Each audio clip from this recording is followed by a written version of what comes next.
आपकी बौद्धिक क्षमता का भी सही प्रयोग होना चाहिए। आर्थिक स्थिति की योग्यता भी ठीक ठाक होना चाहिए और आपके मन की दशा भी अच्छी होनी चाहिए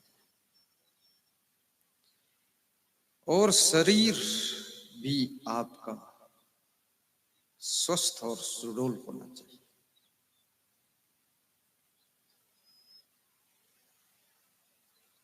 स्वस्थ रहने के लिए गहरी नींद सोना भी जरूरी है और स्वस्थ रहने के लिए प्रसन्न रहना भी जरूरी है और प्रसन्न रहने के लिए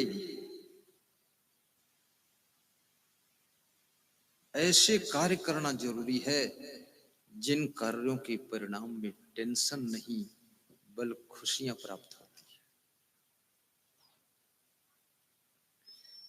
प्रसन्नता तो चाहते हो लेकिन कार्य ऐसे करते हो जिसकी वजह से तुमको टेंशन मिल रही है।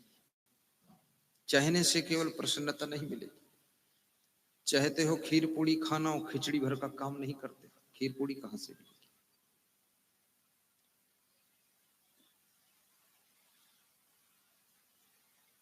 ऐसी बातें ना करो जिन बातों में भविष्य में तुम खुद ही फंस जाओ। ऐसे कार्य ना करो जिन कार्यों के कारण तुम्हें अपमान भोगना पड़े। और कभी कभी ऐसा होता पूरी जिंदगी में तुम अच्छा करते हो लेकिन फिर भी कोई आपदा आ जाती है, समाज की ओर से, गांव की ओर से, बीमारी की ओर से, रिश्तेदारों की ओर से, कुल कुटुंबियों की ओर से। कोई ऐसी समस्या, कोई ऐसी आपदा आकर के तुमको घेर लेती है, तुम्हारा मन दुखी हो जाता है। लेकिन ऐसी परिस्थितियों में धैर्य से काम लीजिए, कुशाग्र बुद्धि से रास्ता ढूंढिए,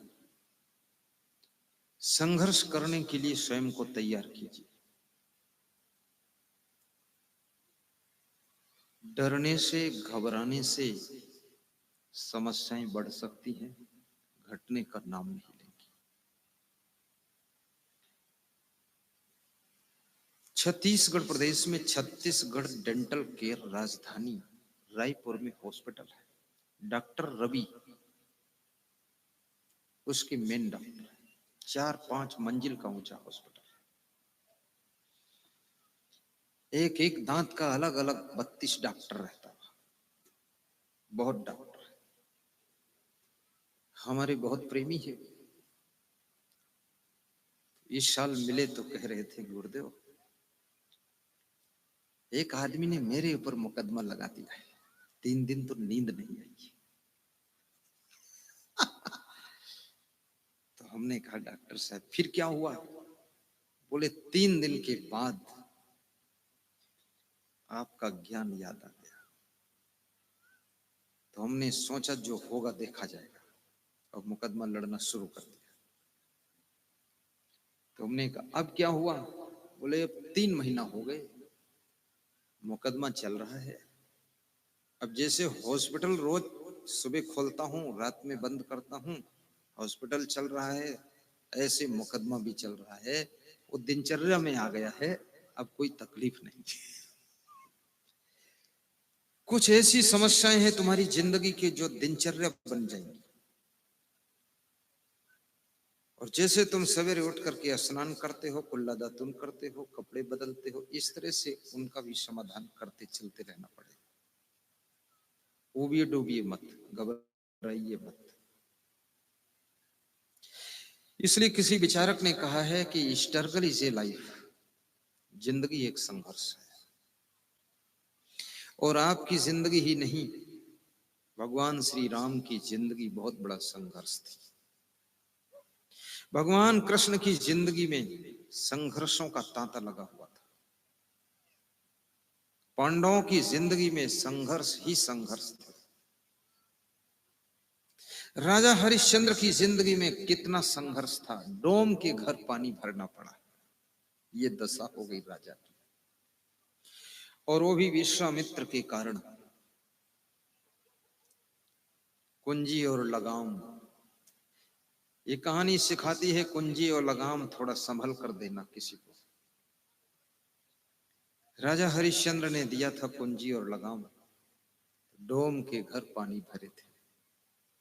लेकिन शायद राजा हरिश्चंद्र अगर सत्यवादी न होते तो आज इतिहास में उनका नाम समाप्त हो गया होता, और इस संघर्ष की ज्वाला के बीच में वो गुजर न पाते तो राजा हरिश्चंद्र का नाम आपके दिलों में याद नहीं आता। सत्य की राह पर चलने वालों में हरिश्चंद्र का नाम लिया जाता है, और दानियों की श्रेणी में राजा कर्ण का नाम लिया जाता है, और धनुषधारियों की श्रेणी में अर्जुन का नाम याद किया जाता है। और याद रखना भाइयों बहनों, और जिंदगी जीने की कलाओं में सबसे कुशल, संघर्षों में सफल होने वाले व्यक्तियों में भगवान कृष्ण का नाम लिया जाता है। कृष्ण ने बहुत कम लोगों को अपने हाथ से मारा है, और जिनको मारा है उनको तारा है। कृष्ण बहुत ज्ञानी थे, बहुत बुद्धिमान थे। राम वो भी बहुत बुद्धिमान थे। कबीर साहब महाबुद्धिमान थे।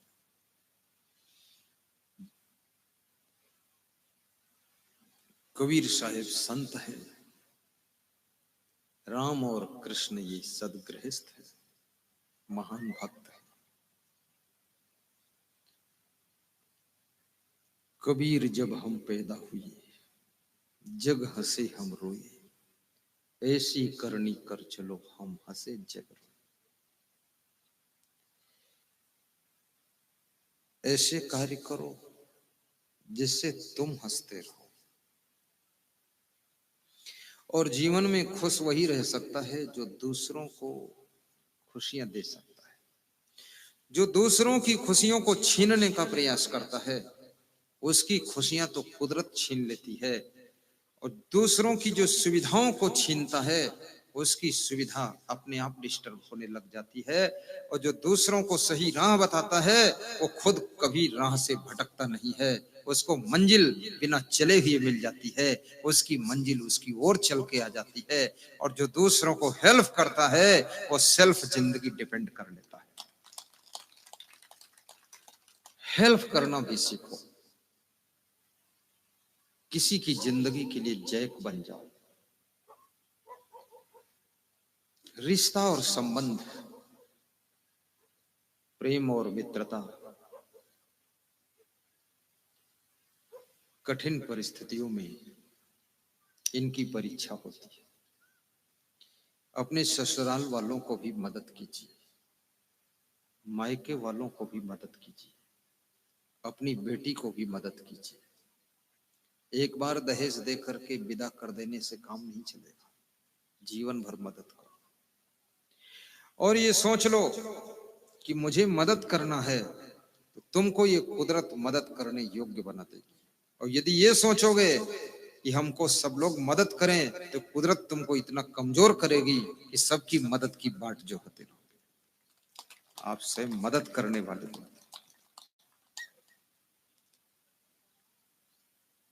ग्वालियर के परम भक्त Shri sarpanch, building construction engineer, उनके घर में गया। 100 लोग पधरौनी में लगभग इकट्ठे हुए। तो उन्होंने कहा, मैं बहुत गरीब आदमी था, मेरे पिताजी के पास में नाश्ता करने के लिए चम्मच भी नहीं था, फल काटने के लिए चाकू भी नहीं था, सीधे इतने थे कुछ पूछो मत। भाई भाई में बंटवारा हुआ, पिताजी के भाइयों ने ज्यादा ले लिया, उनको कम दे दिया, तो भी वो जान नहीं पाए, बोले ठीक है। मैं जब बड़ा हुआ तो मैं ज्यादा पढ़ भी नहीं पाया, लेकिन मैंने मकान बनाना शुरू कर दिया। और जिसका मकान बनाना था उसका मकान में ऐसे बनाता था जैसे मैं मेरा ही मकान बना रहा, पूरा मन से बनाता था। और मकान बनाते बनाते मैं नक्शा बनाने लगा, और नक्शा बनाते बनाते मैं कंस्ट्रक्शन का इंजीनियर हो गया। अब दिल्ली के इंजीनियर मुझसे सलाह लेते हैं, मेरे पास डिग्री नहीं है। और जितने मकान बनाता हूं एक मकान का नक्शा दूसरे मकान से मेल खाएगा ही, सब इंजीनियरों के ऊपर निकल गया। अब इस समय में बहुत पैसे वाला हो गया। ये सब मेरे रिश्तेदार मित्र लोग बैठे हैं, इसमें सभी को मदद करता हूं। और मैंने सोचा था सबको मदद करूंगा, तो सब रिश्तेदार हाथ जोड़कर बोले कि हमको 10 लाख दिया है मकान बनाने के लिए, कोई बोला हमें 3 लाख दिया है, कोई बोला हमारी बेटी के विवाह में 2 लाख दिया है, यही हमारे लिए भगवान है। तो मैंने कहा ठेकेदार, बोले अभी सब ठेकेदार ही बोलते हैं। गुरुदेव, दूसरों की मदद करने की सोचा था, इसलिए मुझको कुदरत ने मदद करने योग्य बना दिया। तुम्हारे मन के भीतर जो सोच होती है वही सोच के योग्य तुमको ये प्रकृति तैयार करती है। इसलिए अपने दिल को बड़ा कीजिए, मन को बड़ा कीजिए, सोच को बड़ा कीजिए, विचारों को बड़ा कीजिए। और जब तुम कुछ बड़ा सोचते हो और बड़ी प्लानिंग होती है, तो याद रखना इस दुनिया के अंदर, आपके अंदर कितनी सामर्थ्य हो तुमको भी पता नहीं। तुम अपनी पूरी शक्तियों का प्रयोग नहीं कर पाते। ज्यादातर लोगों की शक्तियां परिवार के कलह कलेश में दबी पड़ी रह जाती है। ये परिवार की उलझन, ये परिवार की टेंशन, इसके बीच में बहुत से लोग भीतर से टूट जाते हैं, मनोबल टूट जाता है, और धीरे धीरे इतने नर्वस हो जाते हैं कि निराशा के समुद्र में जाकर डूब जाते हैं। और फिर कहते हैं कि हम डिप्रेशन में चले गए। कृपया डिप्रेशन में मत जाइए, निराशा के समुद्र में भी मत डूबिए। सहनशीलता को बढ़ाइए, धैर्य को बनाए रखिए, समय का इंतजार कीजिए। आपका अवसर आने वाला है। प्लेटफार्म पर खड़े होकर प्रतीक्षा कीजिए, आपकी ट्रेन भी आने वाली है। घबराइए मत, ऊब जाओगे, अवसर आएगा लेकिन पहचान नहीं पाओगे। धैर्य रखोगे, अवसर की पहचान कर लोगे, और 1 मिनट में जंप लेकर न जाने कितनी ऊंचाई पर छलांग लगा दोगे। धनवान भी बनोगे, महान भी बनोगे, और गुणवान भी बनोगे। और सच में पूछो तो आप बहुत कुछ करने के लिए सृष्टि में आए हुए हो। केवल एक पत्नी के लिए नहीं तुम आए हो, न एक पति के लिए आए हो, न एक बेटा के लिए आए हो। तुम लिए एक बेटा घूम रहे हो टुटुर गुट्टू, एक पत्नी को लिए घूम रहे हो रामडोल ताजिया, और एक पति को लेकर के माधवलाल को कहां कहां बचाओगे। इनके लिए पूरी जिंदगी गंवाने के लिए तुम्हारा जन्म नहीं हुआ है। इनको तो 1 घंटे में डील कीजिए, और उसके बाद समय बचा करके विश्व की और आत्माएं ऐसी हैं, पशु पक्षी ऐसे हैं जो तुम्हारी सहायता का इंतजार कर रहे हैं। तुम उनके लिए भी पैदा हुए हो। राजस्थान जयपुर में मैं रुका हुआ था। 2 तारीख की नाइट स्टे वही था मेरा। परम भक्त श्री विनोद कुमार गुप्ता जी के यहाँ, उनके बेटे रोहित गुप्ता, मोहित गुप्ता, बड़ी श्रद्धा से उन्होंने सेवा किया। वहां पर हमारे एक भक्त प्रमोद गुर्जर जी आए थे। वे सचिवालय में मुख्यमंत्री के पीआरओ को लेकर आए, पीआरओ। और बोले कि गुरुदेव, इनका पद तो नहीं मालूम है मुझे, लेकिन मैं तो नगर निगम में सर्विस करता हूँ, पर ये मुख्यमंत्री के यहाँ सर्विस करता है, सचिवालय में। तो मैंने उनसे नाम पूछा और हमने कहा क्या करते हो? बोले रिजाइन दे दिया हूं नौकरी से। और बोले मेरे फादर इन लॉ पांडिचेरी में गवर्नर थे और मैं यहाँ सचिवालय में पीआरओ था, लेकिन मेरी इच्छा हुई नौकरी छोड़ दूं। अभी भी छोड़ा हूं। सुबह पार्क में टहलने जाता हूं तो लोग कहते हैं तुमने बहुत बड़ी गलती किया, इतनी बड़ी नौकरी छोड़ दिया।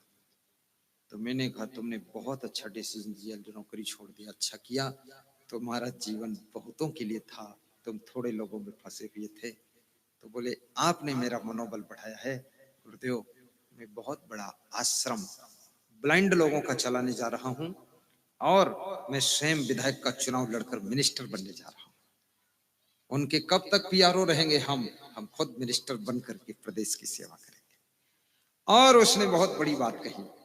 उसने कहा आज से आपका शिष्य बन गया मैं और आपके साथ हूं। प्रोग्राम मेरे गांव में आपका होगा जबरदस्त और जयपुर में मैं प्रचार आपका करूंगा। तो हमने कहा जय बजरंग बली। निकल पड़ी एक नई गली, रास्ता खुला। हर व्यक्ति को सहयोग की आवश्यकता पड़ती है। मुझे भी ये तकिया दीनारपुर गौटिया वाले भक्तों की जरूरत है।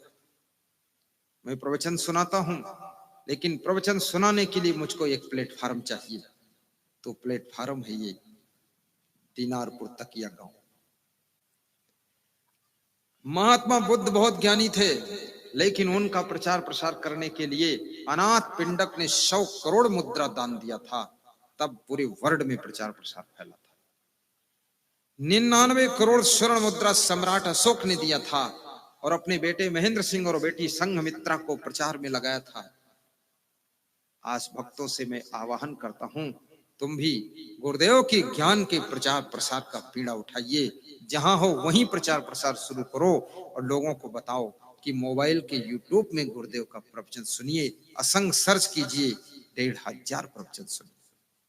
लोगों को बताइए कि रात्रि 9 बजे आस्था भजन चैनल में प्रवचन का लाभ लीजिए और स्वयं भी थोड़ा थोड़ा प्रवचन सुनाना शुरू करो। शर्माया मत करो। बीड़ी पीने से शर्माना चाहिए, शराब पीने में शर्माना चाहिए, अंडा खाने में शर्माना चाहिए। तो अंडा तो लोग चौराहे पर खाते हैं बेशर्मी के साथ, और दारू पीकर सड़क किनारे पड़े रहते हैं निर्लज्ज होकर के, और तुम सत्संग की बात करने में शर्माते हो। चौराहे पर खड़े होकर सत्संग की बात किया करो और डंका बजाकर सत्संग की चर्चा किया करो। शर्माना नहीं चाहिए, घबराने की जरूरत नहीं। अभी मेरा सत्संग डिस्ट्रिक्ट नागौर पाकिस्तान बॉर्डर के पास में था, सांजू गांव में। ब्राह्मण परिवार सत्संग करा रहे थे। वहां के ब्राह्मण, ये मिश्रा और शुक्ला और तिवारी त्रिपाठी नहीं लिखते, वहां के ब्राह्मण लिखते हैं। क्या लिखते हैं मैं बता देता हूँ। धन्ना क्या धनराज पलोड़, पलोड़ धनराज पलोड़, पन्नालाल पलोड़, गोविंद पलोड़, पुरुषोत्तम पलोड़, अनीता पलोड़, निर्मा पलोड़, ये सब पलोड़ है। शिवरती पलोड़, उनके परिवार के नाम ले रहा हूं। ममता पलोड़, ललिता पलोड़ है। और पलोड़ कह रहे थे हम टीवी में देखते थे, छोटा स्क्रीन था घर में। बोले बड़ा स्क्रीन खरीदा फिर 60-70 हजार का कि अच्छा दिखना चाहिए। और बोले साउंड कीमती लाए, आवाज अच्छी आनी चाहिए। बोले देखते देखते हमने सलाह किया एक दिन इनको लाना है यहाँ। लेकिन यहाँ रेगिस्तान है गुरुदेव, वहां एक भी छायादार वृक्ष ऐसा दिखता नहीं था। वो ठूंठ जैसे पेड़ लगे हुए थे बबूल के, न जाने कौन झाड़ था, थोड़ा थोड़ा सब रेत ही रेत उड़ रही, धूल ही धूल उड़ रही। और जितना यहाँ टेम्परेचर है इसके दुगना था। वहां कमरे से निकलते थे तो ऐसा लगता था मुंह पे कोई गर्म चिमटा लगा दिया है, चप्प से लगता था। तो उन्होंने क्या किया था, पंडाल के सब तरफ फव्वारे चला रखे थे। पूरा पानी बरसता रहता था जैसे भादों में बरसात होती। और उस पानी से छूकर हवा आती थी, हवा ठंडी हो जाती थी, किसी को गर्म नहीं लगता था। बड़े बड़े कूलर रखे थे, दो दो बार शरबत पिलाते थे, दो दो बार शरबत एक प्रवचन में। प्रवचन शुरू हुआ, 1 घंटे बाद शरबत आया, फिर दूसरा घंटा हुआ तो दूसरी बार शरबत आ गया। तो मैंने कहा, और शरबत का रंग बदल देते थे, लाल रंग का शरबत, पीले रंग का शरबत, संतरा कलर शरबत। तो मैंने पूछा क्या है? बोले डबल शरबत, गर्मी ज्यादा है। अब यहां भी कल शरबत पिलाया जा सकता है, शरबत से कौन पिलाएगा? भक्त लोग पिलाएंगे। कल शरबत का इंतजाम होगा, हम वहां अपने निवास पे सलाह कर लेंगे। शरबत की याद आ गई तो कल शरबत का इंतजाम करवाया जाएगा, ठीक हो जाएगा ना? बस ठीक, अभी राजी हो गए सब, तैयार कर रहा हूँ। कहाँ है राकेश? जंतर मंतर प्रधान जी है।